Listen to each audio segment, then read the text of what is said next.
1857 Indian history में एक बहुत बड़ा मोड़ था। ब्रिटिश ईस्ट इंडिया कंपनी, जो व्यापार और बातचीत से अपना कब्जा जमा चुकी थी, अब पूरे भारत पर राज करने के बारे में सोच रही थी। लेकिन कंपनी का राज कुछ अच्छा नहीं था। हर तरह के इंडियन कंपनी के नियमों से परेशान थे। पुराने राजकाज के तरीके खत्म हो रहे थे। लोकल राजाओं की पावर छिन रही थी और उनकी जगह पर अंग्रेज अफसर आ रहे थे, जिन्हें इंडियन रीति रिवाजों की कोई समझ नहीं थी। कंपनी के राज में इंडिया का आर्थिक शोषण भी एक बड़ी वजह थी लोगों के गुस्से की। अंग्रेज सरकार के नियम अंग्रेज उद्योगों को फायदा पहुंचाते थे, जिससे इंडियन कला और उद्योग खत्म हो रहे थे। किसानों को सिर्फ बाहर भेजने वाली फसलें उगानी पड़ती थीं, जिससे अकाल और खाने की कमी हो जाती थी। ये सब गुस्सा अंदर ही अंदर पक रहा था। बस एक चिंगारी की जरूरत थी, एक बड़े विद्रोह की शुरुआत करने के लिए। एक बहुत बड़े विद्रोह का माहौल बन रहा था, जो इंडिया और ब्रिटेन के रिश्ते हमेशा के लिए बदल देता। इंग्लिशी राज के खिलाफ नाराजगी की वजहें राजनीतिक, आर्थिक और सामाजिक तीनों थी। राजनीति में लॉर्ड डलहौजी की नीतियां, खासकर डॉक्ट्रिन ऑफ लैप्स, ने बहुत से इंडियन राजाओं को नाराज कर दिया, क्योंकि उन्हें लगा कि ये उनसे जबरदस्ती राज छीनने की चाल है।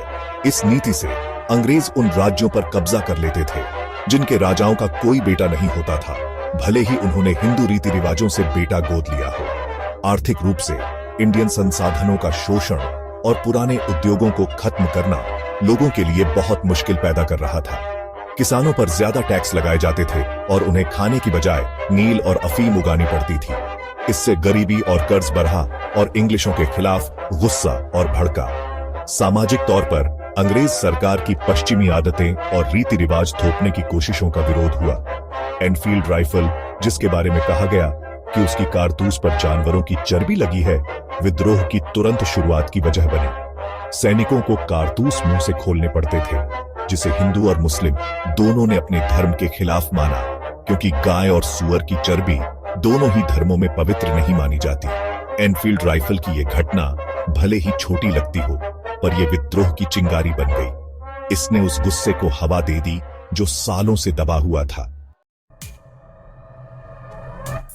1857 का विद्रोह एक साथ प्लान करके नहीं हुआ था, बल्कि ये उत्तर और मध्य इंडिया में अलग अलग जगहों पर शुरू हुए विद्रोहों का एक समूह था। हालांकि इसका कोई एक लीडर नहीं था, लेकिन कई करिश्माई नेता उभरे, जिन्होंने अपने अपने इलाकों में लोगों को लड़ने के लिए प्रेरित किया। झांसी की रानी लक्ष्मीबाई साहस और प्रतिरोध की प्रतीक बन गई।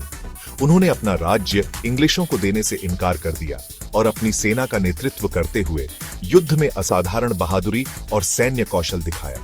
उनकी बहादुरी और बलिदान ने उन्हें एक किंवदंती बना दिया और आने वाली पीढ़ियों के स्वतंत्रता सेनानियों के लिए प्रेरणा बनी। एक और प्रमुख नेता थे तात्या टोपे, जो अपनी रणनीति और गुरिल्ला युद्ध के लिए जाने जाते थे। उन्होंने मध्य इंडिया के विद्रोह में महत्वपूर्ण भूमिका निभाई, लगातार ब्रिटिश सेनाओं को चकमा दिया और प्रतिरोध की भावना को जीवित रखा।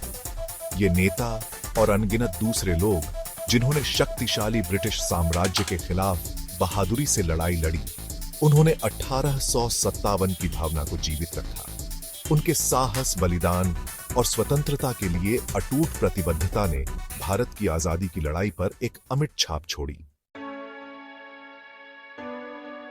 1857 का विद्रोह, हालांकि इंग्लिशों ने इसे बेरहमी से कुचल दिया, लेकिन यह भारत की आजादी की लड़ाई में एक महत्वपूर्ण मोड़ साबित हुआ। इसने ब्रिटिश लोगों की ताकत के मिथक को तोड़ दिया और उनके कमजोरियों को उजागर किया। विद्रोह की जबरदस्ती और व्यापकता ने इंग्लिशों को अपनी नीतियों पर फिर से विचार करने और इंडियन लोगों के गुस्से को समझने पर मजबूर कर दिया। विद्रोह के बाद ब्रिटिश क्राउन ने सीधे तौर पर इंडिया का नियंत्रण अपने हाथ में ले लिया, जिससे ईस्ट इंडिया कंपनी का राज खत्म हो गया। यह ब्रिटिश राज की शुरुआत थी, जो 1947 तक चला। हालांकि ब्रिटिश सरकार ने कुछ सुधार किए, जिसमें प्रशासन में इंडियंस को ज्यादा जगह देना शामिल था, लेकिन उन्होंने अपनी पकड़ भी मजबूत कर ली ताकि फिर से कोई विद्रोह न हो।